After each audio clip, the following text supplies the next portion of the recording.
बीच हमारे साथ CCL products के सीईओ मिस्टर प्रवीण जयपुरिया हमारे साथ बने हुए हैं बात करने के लिए। आज बहुत बहुत स्वागत है आपका मिस्टर जयपुरिया, क्योंकि हम देख रहे हैं जितने भी आप टी कॉफ़ी इस सेगमेंट पर खास चर्चा के लिए हमने ये आपसे कॉन्वर्सेशन की है। ब्रोकरेजेस जितने भी हैं वो ये सजेस्ट कर रहे हैं कि जितनी भी ड्राइड कॉफ़ी का जो स्प्रे है वो एक अच्छी डिमांड देख सकता है। कॉफ़ी के प्राइसेस हमने देखा भी है, बढ़े भी हैं। ऑन ग्राउंड सिचुएशन क्या है, आप कितनी इस क्वार्टर में करंट ग्रोथ देखते हैं? तो हमने पिछली साल जब हम गाइडेंस दे रहे थे तो हमने कहा था हम 15 to 20% वॉल्यूम ग्रोथ करेंगे इस साल। बट इस साल के शुरू में हमने देखा कि डिमांड जो है काफी अच्छी है और हमें काफी बेनिफिट मिल रहा है इंटरनेशनल मार्केट में। तो हमने अपनी जो है जो ये एक्सपेक्टेशन है वो 15-20% से 20-25% करी है। और इसी पे हम अग्रसर हैं। फर्स्ट क्वार्टर में भी हमें अच्छा ग्रोथ देखने को मिला और हम आशा करते हैं कि पूरी साल में हमें ये ग्रोथ मोमेंटम देखने को मिलेगा। कॉफी के प्राइसेस काफी बढ़े हैं, बट जैसा कि आपको मालूम है हमारा जो है मॉडल वो कॉस्ट प्लस मॉडल है। तो जिस दिन भी जो कॉफी का रेट होता है और हम जब डील करते हैं तो हम उसी दिन उतने अमाउंट का कॉफी खरीद लेते हैं। तो इस वजह से कॉफी के प्राइसेस बढ़ने पे हमें रेवेन्यू का एडवांटेज मिलता है और हमें प्रॉफिट जो है वो मेंटेन रहता है, जिसे हम कहते हैं पर किलो। अगर हम प्रॉफिट देखें तो वो हमारा जो है वो कॉन्स्टेंटली मेंटेन रहता है। अब ये बताएं कि देखिए, फैक्ट ऑफ द मैटर कि हिंदुस्तान में कॉफी ड्रिंकिंग का कल्चर जबरदस्त तरीके से फैल रहा है। दुनिया भर में भी यही ट्रेंड्स नजर आ रहे हैं। स्पेशली मिलेनियल्स और यंगर जनरेशन का कॉफी जो है वो प्रिफर्ड बेवरेज ड्रिंक बनती चली जा रही है। आपको इंक्रीमेंटल ग्रोथ क्या नजर आ रही है? और बिटवीन नाउ एंड से होली तक जब लोग खूब बाहर निकलते हैं, खूब खर्चा करते हैं और फेस्टिव माहौल रहता है, जेब में हाथ ज़्यादा जाता है, खर्चे ज़्यादा होते हैं, कॉफ़ी का किस तरह से आपको डिमांड बढ़िया कैसी नज़र आ रही है? तो पहली बात आपने सही बोला।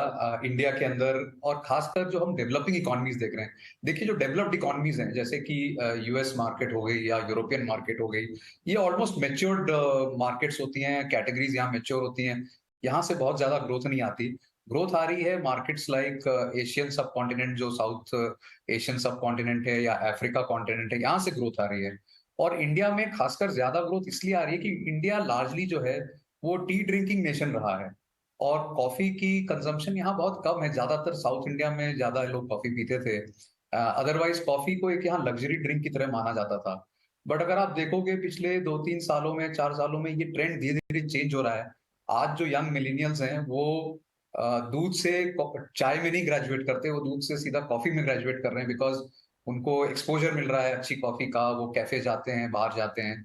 तो ये ट्रेंड हमें कंटिन्यू देखने को मिलेगा और हमें लग रहा है कि इंडियन मार्केट जो है, जो कि वर्ल्ड मार्केट 1 या 2% से ग्रो करती है, इंडियन मार्केट 10 to 15% से ग्रो करेगी अगले कुछ सालों में।